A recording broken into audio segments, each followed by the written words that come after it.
नमस्कार। मधु के मधुबन में आपका स्वागत है।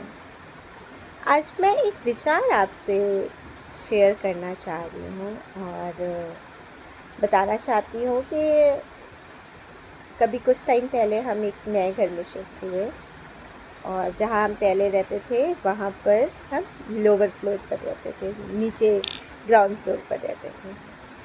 तो क्या होता था, जब बरसात या फिर ऐसे गर्मी ठंडी के महीनों में बहुत कीड़े आते थे। कभी बाथरूम की नाली से कीड़े आ रहे हैं, कभी चींटियाँ आ रही हैं, कभी दीमक आ रहे हैं, कभी वो बड़े वाले जो शूज़ चूहे होते हैं वो आ रहे हैं। तो जब हमारा ये न्यू घर बनना शुरू हुआ ना, तो मैंने बहुत पहले से सोच रखा था कि जब हम नए घर में जाएंगे तो मैं ग्राउंड फ्लोर या फिर फर्स्ट फ्लोर नहीं लूँगी। मैं ना एकदम टॉप का कोई फ्लोर लूँगी, टॉप फ्लोर लूँगी। तो फिर मैंने डिसाइड किया और ये जो हमारा 5 फ्लोर का घर है, यहाँ पर मैंने थर्ड फ्लोर चूज़ किया रहने के लिए। और थर्ड फ्लोर चूज़ किया तो मैंने सोचा कि अब तो मैं ऊपर के फ्लोर पे रहती हूँ, तो ये जो चींटियाँ, ये जो कीड़े हैं, ये अब एटलीस्ट नहीं आएंगे और मुझे परेशान नहीं करेंगे। पर आज बरसात का टाइम चल रहा है और मेरी डॉटर को बारिश में भीगने का बहुत शौक़ रहता है। जब देखो तब वो बारिश में भीगती है और पानी से खेलने का इतना क्रेज़ है, इतना क्रेज़ है कि मैं क्या बताऊँ। तो कल भी उसने बाथरूम में बहुत तहलका मचा रखा है, क्योंकि काफ़ी देर हो गई थी, मैंने उसकी सफाई नहीं की। आज जब मैं बाथरूम साफ़ करने गई तो मैंने देखा बाथरूम में वही छोटे छोटे मिलीपिड्स और वो जो ढेर सारे लेग्स वाले सेंटीपिड्स, ढेर सारे वो कीड़े आ गए। कॉकरोच का छोटा सा बच्चा है। एंड आई सेड यक, यहाँ थर्ड फ्लोर पर भी यही कीड़े आ रहे हैं।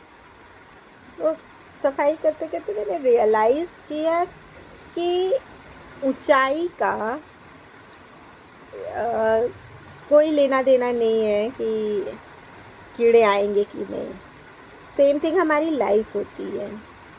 हम कई बार ऐसे पद प्रतिष्ठा पर होते हैं और सोचते हैं कि हम इस पद प्रतिष्ठा, इतने पैसे, इतने रुतबे पर हैं तो हमारा कोई बाल बाका नहीं कर सकता, या हमारे जीवन में कभी कोई प्रॉब्लम नहीं आएगी, या कभी कोई गंदगी नहीं रहेगी। मैंने देखा है आपके जीवन में जो भी गंदगी होती है, जो भी प्रॉब्लम होती है, वो आपके खुद के क्रिएट किए हुए शिट की वजह से होती है। अगर वाकई में आपको कभी बहुत ऊंचा उठना है, ऊपर उठना है, तो आपको अपने मन से, आपको अपने दिमाग से, आपको अपने सराउंडिंग से उस गंदगी को हटाने की ज़रूरत है। आपके अंदर की आपकी वो बुराई, आपकी वो चीज़ें आपके पद प्रतिष्ठा, सक्सेस से कभी दूर नहीं होगी। हाँ, उसमें एक ढक्कन लग सकता है, एक पर्दा लग सकता है। लोग कह सकते हैं अरे वो तो इतनी बड़े पद पे हैं, वो ऐसा कैसे कर सकते हैं। लेकिन एक टाइम बाद वो जो जैसे ही वो ढक्कन हटेगा, आप उस गंदगी को जो आपके अंदर इनबिल्ट हो चुकी है वो नहीं हट सकती है।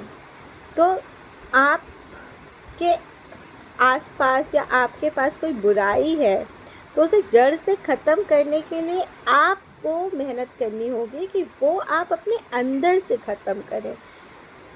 आप पद प्रतिष्ठा, पैसे, रुतबे से उसको ढक सकते हैं, ख़त्म नहीं कर सकते हैं। तो या तो फिर आपका स्वभाव एकदम चंदन के पेड़ जैसा हो कि करोड़ों सांप, लाखों सांप, हज़ारों सांप उससे चिपके रहते हैं, लेकिन सांप अपना विष कभी भी चंदन के पेड़ के अंदर नहीं डाल सकते। और जितना ही वो कुसंगतियों से घिरा होता है वो चंदन का विष, चंदन का पेड़, उसकी जो वैल्यू है वो उतनी ज़्यादा बढ़ती जाती है। तो इंसान के साथ दो चीज़ है। अगर आपको बुराइयों से बचना है या फिर चीज़ों को, अपने लाइफ से शिट को ख़त्म करना है, जो रायता फैला रहता है उसको ख़त्म करना है, तो उसके लिए आपको 2 चीज़ें करनी होंगी। पहली चीज़, या तो उसको अपने अंदर से ख़त्म करने की कोशिश कीजिए। जो उसका कारण है, जो उसका जड़ है, उस चीज़ को ही ख़त्म करने की कोशिश कीजिए। पर इंसान इमोशनली इतना वीक होता है ना कि आप जब कभी किसी चीज़ से जुड़ जाते हो या आपके अंदर कोई बुराई आ जाती है या कुछ आपके इमोशंस होते हैं, आप उससे पार नहीं पा सकते हो। तो एक टाइम के बाद हम फर्स्ट वाले ऑप्शन के साथ नहीं जा सकते। तो मेरा मानना है कि हम सेकंड ऑप्शन को के साथ सर्वाइव कर सकते हैं कि हम अपने आप को उस चंदन के पेड़ जैसे बना लें कि हमें पता है कि हमारे साथ जो इंसान हैं, जो चीज़ें हैं, जो सराउंडिंग है, वो हमें हर्ट करेंगी, बार बार हमें परेशान करेंगी, उनकी वजह से हमें दिक्कत हो सकती है, इन फ्यूचर हम फंस सकते हैं या बहुत सी चीज़ें होंगी। पर हम अपने आप को चंदन के पेड़ जैसा बना कर रखें कि हमें उन सब चीज़ों से कोई फ़र्क ही ना पड़े। जानती हूँ चंदन का पेड़ बनना कठिन कार्य है, पर यकीन मानिए अगर आप चंदन का पेड़ बन गए तो फिर तो सिर्फ जीवन को महकना है। महकने के सिवा उस जीवन में और किसी चीज़ की कोई जगह नहीं रहेगी। धन्यवाद।